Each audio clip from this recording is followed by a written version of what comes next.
بسم اللہ الرحمن الرحیم۔ آج ہم فارسی کی دوسری کتاب کے 39ویں سبق کو پڑھیں گے۔ تو ہمارا آج کا سبق ہے حکایت چہارم، چوتھا قصہ۔ تو یہ ہے صفحہ نمبر 25 کے بیچ میں ہے، درمیان میں، حکایت چہارم۔ تو ہم سبق شروع کرتے ہیں۔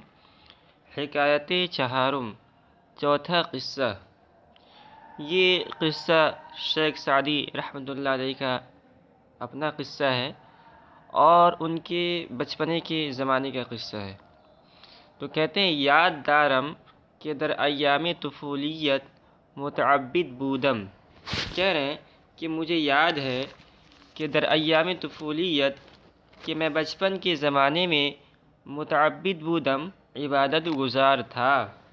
یعنی بچپن میں ان کو عبادت کرنے کا بہت شوق تھا۔ یاد دارم، مجھے یاد ہے کہ در ایام طفولیت، بچپن کے زمانے میں متعبد بودم، میں بڑا عبادت گزار تھا۔ و شب خیز و مولع بزہد و پرہیز۔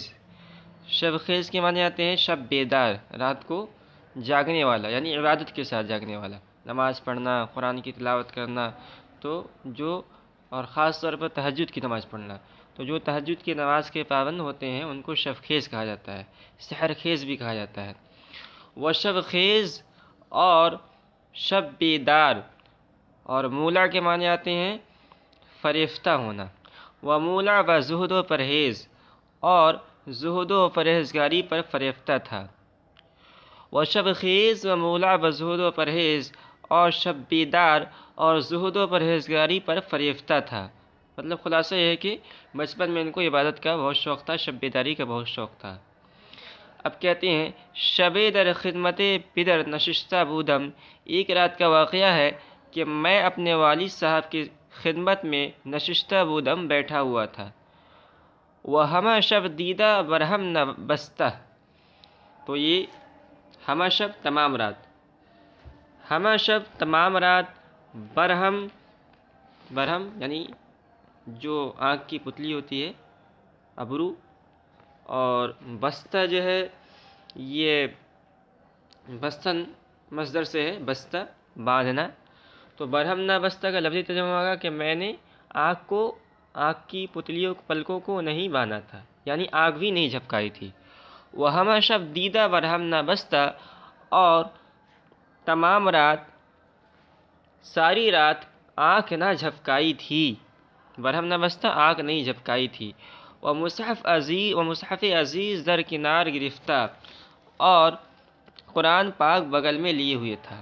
تو یہ ان کی حالت تھی کہ انہوں نے رات بھر سوئے نہیں تھے، والد صاحب کی خدمت میں بیٹھے ہوئے تھے، اس حال میں کہ ان کے بازو، ان کے بغل میں قرآن پاک تھا، شیخ سعدی کے بغل میں۔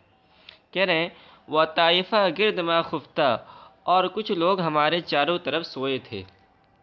تو طائفہ ایک جماعت، گرد ما خفتہ ہمارے گرد سوئی ہوئی تھی۔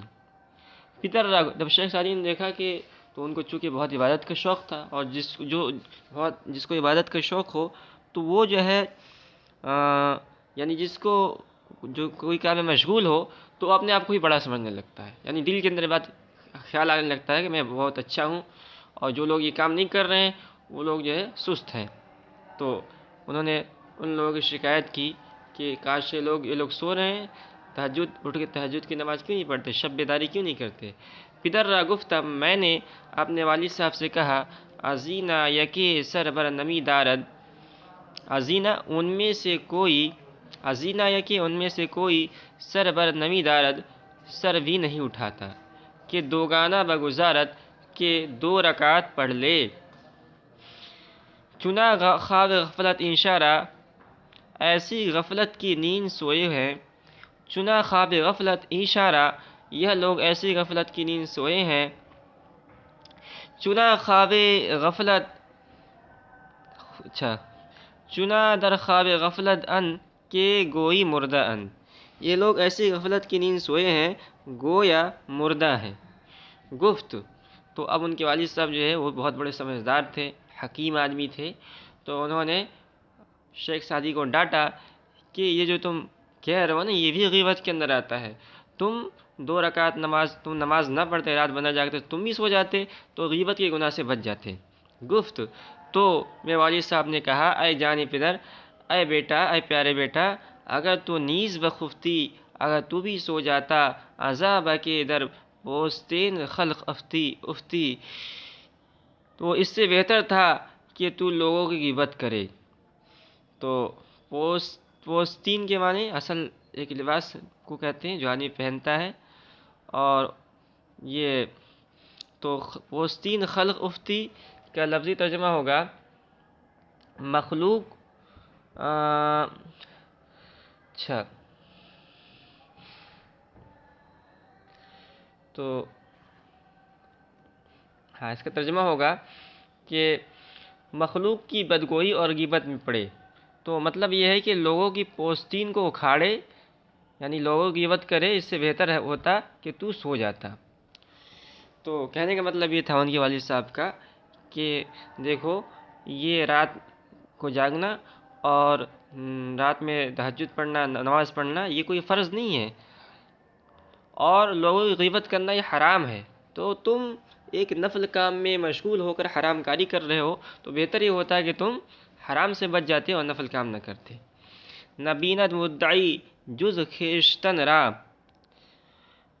ڈینگے، مدعی کا ترجمہ کہیں گے ڈینگے مارنے والا، جو اپنے آپ کو بڑا سمجھتا ہے، دعویٰ کرتا ہے کہ میں بہت بڑا ہوں، اس کو مدعی کہتے ہیں. نبیند مدعی جز خیشتن نہ، ڈینگے ماننے والا اپنے سوا کسی کو نہیں دیکھتا، کہ دارت پردہ پندار درپیش، کیونکہ اس کے آگے غرور کا پردہ پڑا ہوتا ہے. کہ دارت پردہ پندار درپیش، کیونکہ اس کے آگے غرور کا پردہ پڑا ہوتا ہے. گرت چشم خدا بینی نہ بخشد، تو کہہ رہے ہیں کہ اگر خدا تجھ کو خدا بینی کی آنکھ بخش دے، غرت چشم خدا بینی بخشد، اگر خدا تجھ کو خدا بینی کی آنکھ بخش دے، نبینی ہیچ کس عاجز تر از خویش، تو کسی کو اپنے سے زیادہ عاجز نہ دیکھے گا. یعنی تو اگر اللہ تعالیٰ تجھے سچی نگاہ بخش دے تو سب سے زیادہ اپنے آپ کو کمتر پائے گا، عاجز پائے گا، اور دوسروں لوگوں کے بارے میں برا گمان نہیں کرے گا.